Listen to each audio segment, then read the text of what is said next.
नमस्कार, दैनिक shift time में आप सभी का बहुत बहुत स्वागत है। जम्मू कश्मीर की सियासत बड़ी ही निराली है, हमेशा चर्चाओं में रहती है और दिलचस्प भी होती। जिस तरह से आप जानते हैं चुनाव का दौर चल रहा है और किस तरह से हर सियासी पार्टी अपना वर्चस्व दिखा रही है। वहीं पर अगर बात करें तीसरे चरण के जो मतदान होने थे अनंतनाग राजौरी सीट को लेकर, उसे आगे कर दिया गया और 7 अप्रैल को होने थे, 25 को नहीं। वहीं पर एक बड़ी विचित्र बात सामने आ रही, लगातार विपक्षी दल भी आवाज़ उठा रहे और आम जनता भी, जहां पर भाजपा ये दावे कर रही थी कि कहीं ना कहीं इस बार घाटी में भी कमल खुलकर खिलेगा, पर खिलने से के पहले ही कमल डल लेक तारी महदूद रह गया। और वहीं पर एक सामने बात निकल कर आई है, लगातार विपक्ष सवाल उठा रहा है कमल और बैट बॉल का रिश्ता क्या कहलाता है। इन सारी विषयों में बात करने हमारे साथ इस समय जुड़ चुके हैं कांग्रेस पार्टी के वरिष्ठ नेता रविंदर शर्मा जी, जो कि चीफ स्पोक्स पर्सन भी है और सीनियर वाइस प्रेसिडेंट भी है। चलिए इनसे जानते हैं कि आखिर फिर से वही सवाल उठा जहां पर आम जनता की उम्मीदें थी, पहाड़ियों की खास करके, कि कहीं ना कहीं भाजपा ने जिस 70 साल में उन्हें उनका अधिकार दिया है, 70 या 40 साल के बाद आज उसे वोट देंगे, उन्हीं का नेता होगा। पर कहीं ना कहीं भाजपा ने तीनों सीटों पर अपने जो कैंडिडेट प्रत्याशियों को खड़ा नहीं किया। पर ये बात अब सामने आ रही, कमल और बैट बॉल का ये क्या चल रहा है सर रविंदर सर? ये तो दुनिया पूछ रही है कि रिश्ता क्या कहलाता है, क्योंकि कल तक तो वो बड़े दावे करते थे कि कमल का फूल खिलेगा और एक विचित्र कॉन्स्टिट्यूंसी बनाई गई अनंतनाग राजौरी पुंछ, जिसमें सुंदरबनी के भी साथ पंचायतें हैं, उनको अनंतनाग से जोड़ा गया। पहले तो वो डिलिमिटेशन ही गलत था। हमने उस वक्त भी बुनियादी सवाल उठाए थे कि जो पैरामीटर जो कानून कहता है कि ना कनेक्टिविटी है, ना कंटिग्यूटी है, ना कल्चर मिलता है, ना भाषा मिलती है, ना वहाँ पे रोड का साधन है, आप लोगों के लिए ये गलत कर रहे हैं। और जो भाजपा जम्मू के साथ इंसाफ करने आई थी, उसने आधा इलाका, हमारे 2 ज़िले जो है वो कश्मीर के साथ लगा दी। पहले लोगों का ये प्रश्न चिन्ह था और इसी वजह से भाग गए चुनाव से कि उनको पता था कि लोग हमको वोट नहीं देंगे। राजौरी पुंछ अनंतनाग तो दूर की बात, वो बैट बॉल खेलना तो अलग बात है, लेकिन वोट नहीं देते लोग। इसलिए उन्होंने सारा ग्राउंड असेस किया, बड़े बड़े केंद्रीय मंत्री वहाँ बैठे रहे। कश्मीर तो कश्मीर की बात है, राजौरी पुंछ में कोई खड़ा नहीं हो सका। और अब हम सुना है कि वो मैच खेल रहे हैं और अनहोली मैच खेल रहे हैं। जिन लोगों को कल तक सत्ता में और कोई भी बात करते थे तो उनकी भाषा होती थी, ये तमाम लोग देशद्रोही हैं, पाकिस्तान हैं, प्रो पाकिस्तान हैं, ऐसी भाषा बोलती है उन लोगों के लिए जो विपक्ष में है, यहाँ तक कि कांग्रेस के लिए भी। कितनी बार आपने सुना होगा कि जो राष्ट्रीय पार्टी है जिसने देश को आज़ाद कराया, 2 प्रधानमंत्री कुर्बान हुए, लेकिन शैली ऐसी इस्तेमाल की जाती थी और इस तरह के शब्द इस्तेमाल किए जाते थे कि लोगों को नफरत भरने के लिए। ये इनकी फिलॉसफी है बेसिक।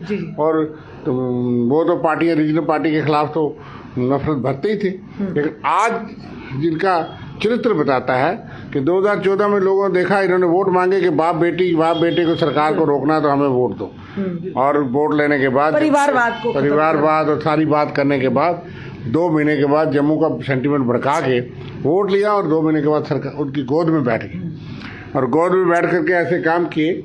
फिर लोगों ने सवाल खड़े किए, अल्टीमेटली उनको छोड़ना पड़ा, गठबंधन तोड़ना पड़ा। लेकिन फिर भी एक ऐसे आदमी को वो चाहते थे जो कि पब्लिक डोमेन में है कि सजाद लोन को ये चाहते थे कि चीफ मिनिस्टर बनाए थे। 27 MLA बीजेपी के, और वो किसी ऐसी पार्टी जिसके 2 ही MLA थे, उनको भी चीफ मिनिस्टर बनाने के लिए तैयार थे। इतनी सत्ता की भूखी मौका परस्त पार्टी है, ये सोच नहीं सकते। और आज छुप छुप के लोगों से वो कहते हैं बैट बॉल को वोट दे दो, कोई देगा नहीं, वहाँ मुकाबले में ही नहीं होंगे। लेकिन बात यह है कि ये चरित्र बताता है, ये संविधान। जनता ने भी ये एक्सपेक्ट नहीं किया था भाजपा से कि इस तरह से पलटी मारेंगे, कि कहीं ना कहीं जिन कश्मीरी नेताओं के खिलाफ हमेशा रहते थे कि इस बार दावे किए जाते कि इस बार कमल तो खिलकर रहेगा, पर वहीं पर जनता की भी कहीं ना कहीं जनता को भी उम्मीद आई थी चलिए खिलेगा सही, हमारा कोई प्रिय नेता होगा। पर एकदम से जो कल्टी चुनाव लड़ते, तो एक तरफ से उमर अब्दुल्ला जी ने भी कह दिया कि आप चुनाव लड़िए एक बार, अगर आपकी जमानत जब्त ना हुई मैं सियासत छोड़ दूंगा। शायद हो सकता है ये बयान भी कहीं ना कहीं बिल्कुल वो बात तो यह है, जम्मू में ही बचा लें पहले अपनी सीटें तो हम देख लेंगे, लेकिन राजौरी पुंछ और कश्मीर की बात ही छोड़ दीजिए। ये है उनके दावे जो 50+ के नारे लगाते थे।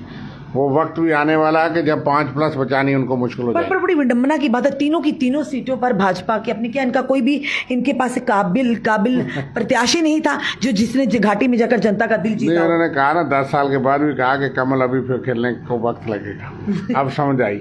लेकिन देश को दुनिया को गुमराह कर रहे थे और अब बात नहीं करते। अब जो है वो जो मैंने कहा कि उस रिश्ता बताएं।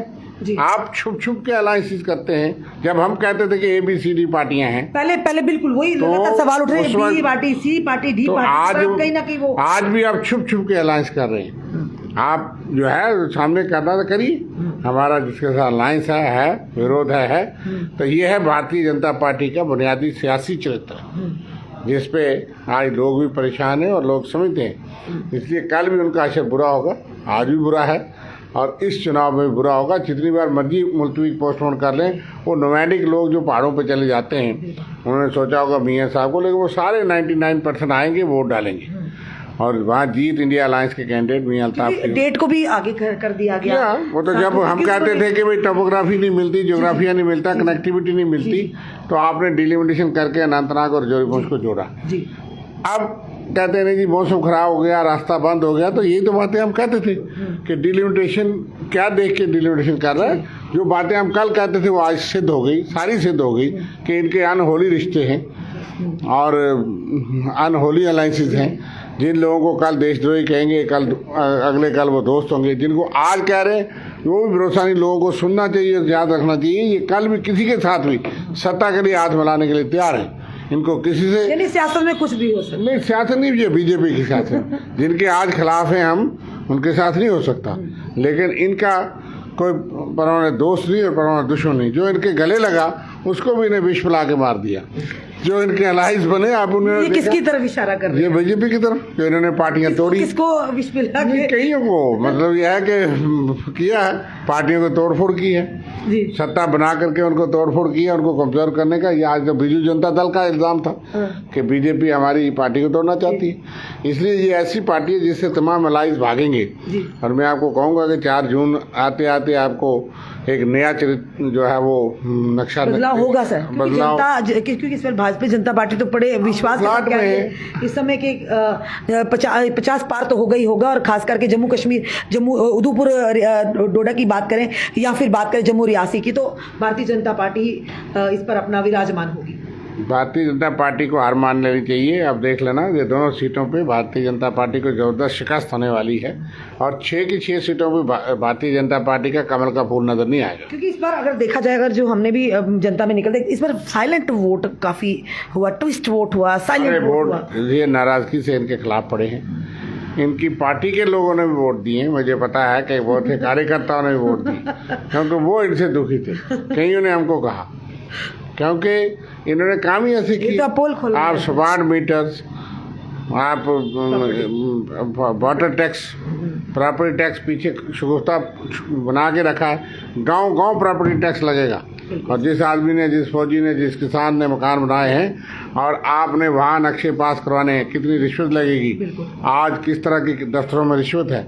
हर आदमी को तंग करने की एक इन्होंने मनसूबा है। यूटी जहाँ बना दी, यूटी का फायदा कोई नहीं है, यूटी के सारे टैक्स ले रहे हैं। आज अगले दिनों आप देखिए, चुनाव खत्म होने दीजिए कि किस तरह से जम्मू के लोग, बिजली होगी नहीं, लेकिन किस तरह से उनकी चमड़ी उधेड़ रहे हैं। टोल टैक्स, फलाने टैक्स, गाड़ी लो तो 1 लाख रुपया उसके ऊपर बाकी टैक्स लगता है। यानी मोदी जी के नाम पर इस बार वोट नहीं हुआ? इस बार कोई मोदी जी के नाम पे वोट नहीं था। हालांकि जम्मू ट्रेडिशनली सेंटर के साथ चलता था, ये कोई नई बात नहीं है। नई बात ये होगी कि अगर ये हार जाए, क्योंकि जम्मू फर्क चलता था पिछले कई चुनाव में। जो है वो बीजेपी ने जम्मू में कई कॉन्स्टिट्यूंसी वाइज लीड दी। असेंबली में हम जीतते थे, लेकिन इस बार पहली बार पार्लियामेंट में भी हारेंगे और असेंबली में तो निशान नहीं मिलेगा। मल्लिकार्जुन खड़गे जी ने भी एक चिट्ठी लिखी और उन्होंने बड़े एक विवरण किया जो शायद उनकी इतिहास में आज तक कभी ऐसा नहीं होगा, या उनकी सियासी लाइफ में ऐसा कदम नहीं होगा, इस तरह की फेरबदल नहीं होगा, जो उन्होंने एक चिट्ठी लिखी। देखिए, बात यह है कि इलेक्शन कमीशन पहले भी संदेह के घेरे में रहा है।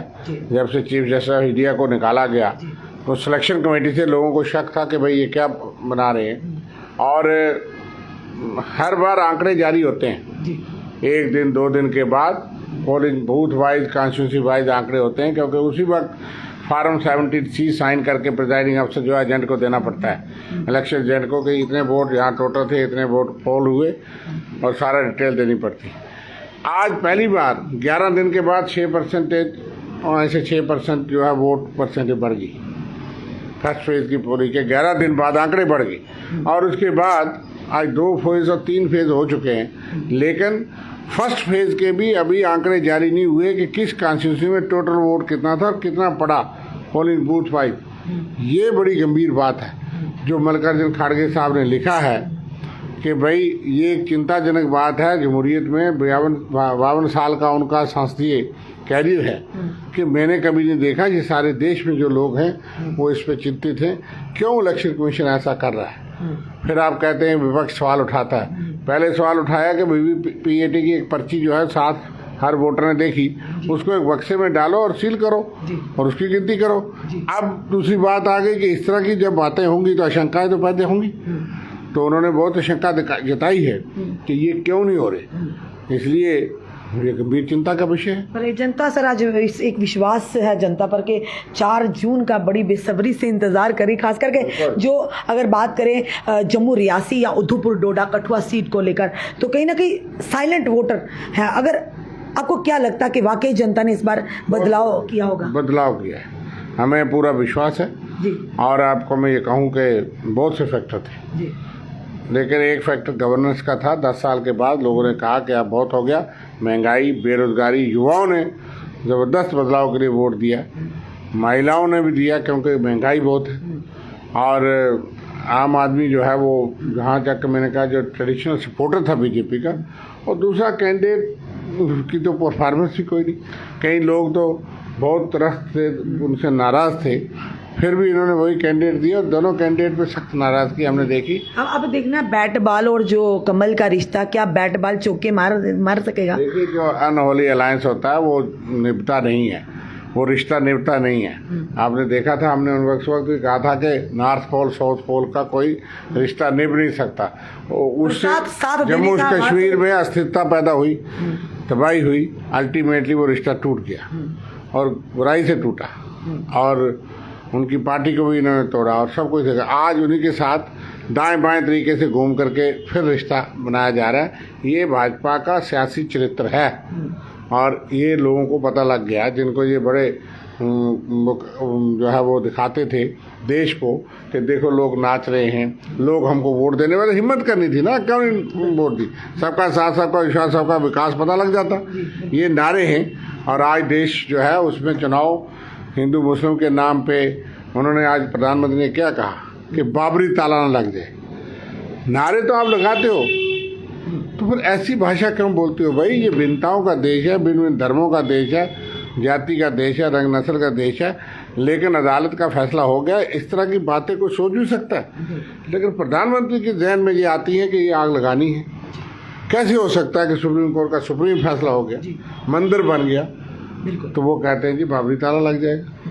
तो इस तरह की बातें करके वो मर्यादाओं को और पद को छोटा करते हैं। वो प्रधानमंत्री हैं, वो प्रचार मंत्री ना बने तो अच्छा है, वो ठीक है, अपनी पार्टी का प्रचार करें, लेकिन इस तरह की बातें जो हैं वो हम देख रहे हैं, बौखलाहट आ रही है आचरण के बाद जी। और वो उस गांव से जितना 4 जून का इंतजार रहेगा, और कहीं ना कहीं अरविंदर जी ने साफ तौर पर कहा, और विपक्ष भी सवाल यही उठा रहा है कि जो भाजपा दावे करती थी कि इस बार घाटी में कमल ही कमल दिखेगा, और कमल खिलने से पहले ही मुरझाया हुआ नजर आ रहा है, और विकल्प ढूंढ रहे हैं। यानी कि कहीं ना कहीं ये कहा जा रहा था कि अपनी पार्टी ABCD ही कहा जाता कि भाजपा की है, और कहीं ना कहीं आज उसका जो प्रश्न चिन्हों से खत्म किया और ये साबित किया कि वाकई ये पार्टियां भाजपा के साथ है। और साथ कर उन्होंने कहा कि चोरी चोरी अलायंस कर रहे हैं। अब देखना यह है कि जिन बार भाजपा ने दावे किए थे कि अपने प्रत्याशी उतारेंगे, तीनों की तीनों जो सीट है, या चाहे बात करें अगर अनंतनाग राजौरी की, बारामूला, श्रीनगर की, पर वहीं पर भाजपा ने अपना एक भी प्रत्याशी नहीं, और उसी के चलते उमर अब्दुल्ला जो है साफ तौर पर उन्होंने कहा था कि आप उतारिए, आप लड़िए इलेक्शन, अगर आपकी जमानत जब्त ना होगी तो मैं अपनी सियासत को हमेशा के लिए अलविदा कह दूंगा। क्या कहेंगे कि ये जो बयान थे, क्या उसी के डर की वजह से भाजपा ने अपने प्रत्याशी को मैदान में, इस चुनावी रणभूमि के मैदान में नहीं उतारा, या बात कुछ हो रहा है। चलिए ये आने वाला समय तय करेगा। फिलहाल अगर बात करें 4 जून की, 4 जून को क्या वाकई जनता ने बदलाव की ओर कदम बढ़ाया होगा? क्या उन नेताओं की किस्मत का ताला खुलेगा जिन्होंने झूठे वादे किए या जिन्होंने अब के दावे किए? चलिए आने वाला समय बताएगा। आपका क्या कहना है इस वीडियो को देखकर? अपने कमेंट में सुझाव हमें जरूर दीजिएगा। इस वीडियो को जितना हो सके शेयर कीजिए। जुड़े रहिए ऐसे हमारे साथ अगले अपडेट के लिए। जय हिंद, जय भारत।